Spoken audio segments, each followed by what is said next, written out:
Sinasabi ko sa inyong mga nakikinig sa akin, mahalin ninyo ang inyong mga kaaway at gawan ng mabuti ang mga napupuot sa inyo. Pagpalain ninyo ang sumusumpa sa inyo at ipanalangin ang mga nang-aapi sa inyo. Kapag sinampal ka sa isang pisngi, iharap mo rin ang kabila. Kapag inagaw ang iyong balabal, huwag mong ipagkait ang iyong barong. Bigyan mo ang bawat nanghihingi sa iyo. At kung may kumuha ng iyong ari-arian, huwag mo nang bawiin pa ang mga iyon.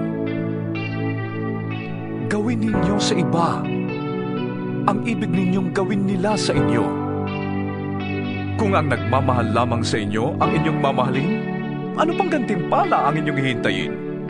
Ang mga makasalanan man ay marunong ding magmahal sa mga nagmamahal sa kanila. Kung ang mga mabuti lamang sa inyo ang inyong gagawa ng mabuti, ano pang gantimpala ang inyong hihintayin? Kahit ang masasamang tao ay gumagawa rin yan. At kung ang makakabayad lamang ang inyong pauutangin, ano pang gantimpala ang iyong hihintayin? Kahit ang masasamang tao ay nagpapautang din sa kapwa nila masama sa pag-asang sila'y babayaran.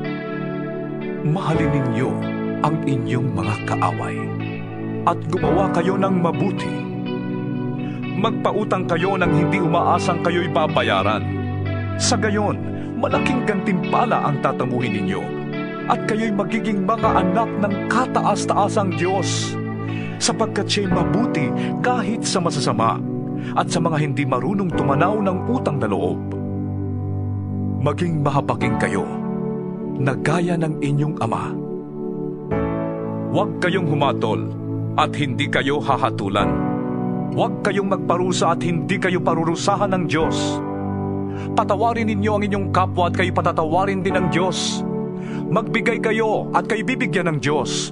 Hustong takal, siksik, liglig at umaapaw pa ang ibibigay sa inyo. Sapagkat ang panukat na ginagamit ninyo sa iba ay siya ring gagamitin ng Diyos sa inyo. Maaari kayang mag-akay ang bulag ng kapwa bulag. Pareho silang mahuhulog sa hukay kapag ginawa nila ang ganon. Walang alagad na nakakahigit sa kanyang guro. Ngunit kapag lubusang naturuan, ang alagad ay makakatulad ng kanyang guro. Bakit mo napapansin ang puwing ng iyong kapatid? Ngunit hindi mo nakikita ang troso sa iyong mata.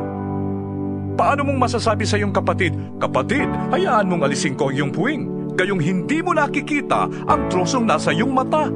Mapagkunwari.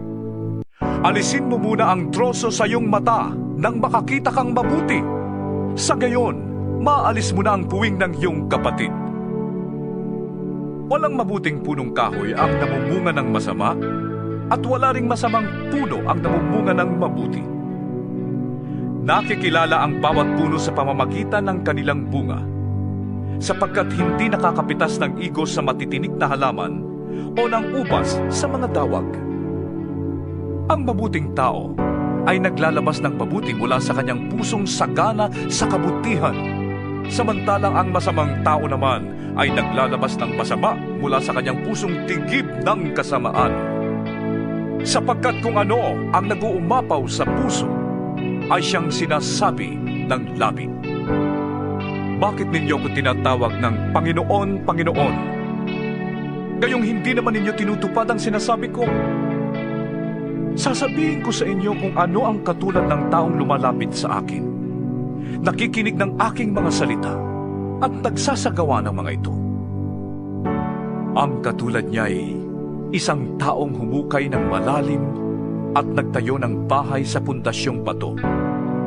Nang bumaha at bumugso ang tubig sa bahay na yon, hindi na tinag ang bahay na itinayo, sapagkat matibay ang pagkakatayo nito.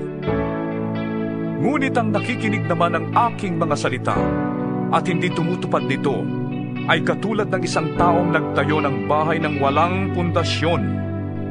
Nang bumaha at bumugso ang tubig sa bahay na yon, ito ay kaagad bumagsak at lubusang nawasak.